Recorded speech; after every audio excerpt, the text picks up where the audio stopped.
நம்ம நோக்கம் அனைத்து சமூகங்களும் முன்னேறணும். அப்பதான் நீடித்த முன்னேற்றம், சஸ்டைனபிள் டெவலப்மெண்ட் சொல்றது. அதான் வேண்டும். இப்போ எனக்கு முன்பு நம்முடைய தடா ரஹீம் அவர்கள் பேசினார்கள். அவர் சொன்னார், இஸ்லாமியர்கள் ஏன் இந்த மேடையில் நாங்கள் வந்தோம், இங்கே எவ்வளவு இஸ்லாமியர்கள் இருக்கின்றார்கள் என்று தெரிந்து கொள்ள வேண்டும். திமுக இஸ்லாமியர்களை வாக்கு வங்கியாக மட்டும்தான் பயன்படுத்திக் கொண்டிருக்கிறது, வேற எதுக்கும் கிடையாது, வேற எதுக்கும் கிடையாது.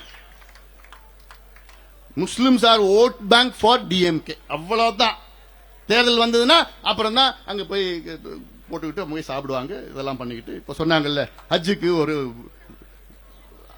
இல்லம், ஒரு என்ன வச்சு பண்ண போறீங்க. இந்த கணக்கெடுப்பின்படி இஸ்லாமியர்களுக்கு 3.5 விழுக்காடு இடஒதுக்கீடு கொடுத்திருக்கிறார்கள். ஆனால் அதற்கு காரணம் எங்களுடைய சமூக நீதி போராளி மருத்துவர் ஐயா. அதற்கு காரணம் போராட்டம் செய்ததனால்தான், கலைஞர் அவர்களை அன்று கலைஞர் ஆட்சியிலே வற்புறுத்தி செஞ்சதால்தான் அன்னைக்கு கொடுத்தார் கணக்கெடுப்பு. அந்த இஸ்லாமியர்களுக்கு 3.5 விழுக்காடு. இப்போ இஸ்லாமியர்கள் இன்னைக்கு காட்டா 7 பிரிவில் இருக்கிறார்கள். இஸ்லாமியர்கள் ஷியா, சுன்னி, லப்பை, போரா அப்படிலாம் இருக்காங்க. 7 பிரிவுகள் இருக்காங்க.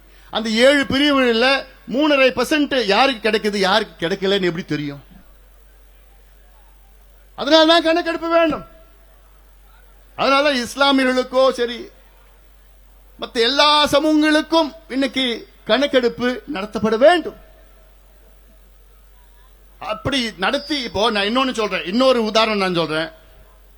இப்ப இடஒதுக்கீடு 69 விழுக்காடு இருக்கு. அதுல பிற்படுத்த சமூகங்களுக்கு 26, இஸ்லாமியர்களுக்கு 3, பட்டியலின மக்களுக்கு 15 பிளஸ் 3 18, பழங்குடி மக்களுக்கு 3, மிகவும் பிற்படுத்த மக்களுக்கு எம்பிசி 20, 69 இருக்கு.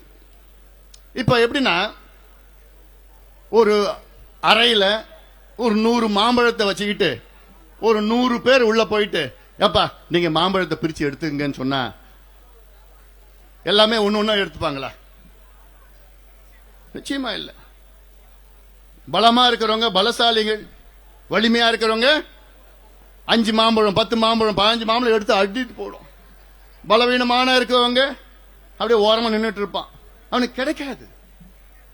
நம்ம இந்த கணக்கெடுப்பு நடத்தினா அதுல யாரு மாம்பழம் அதிகமா எடுத்துட்டாங்க, யாருக்கு கிடைக்கல, அது தெரிஞ்சிடும்.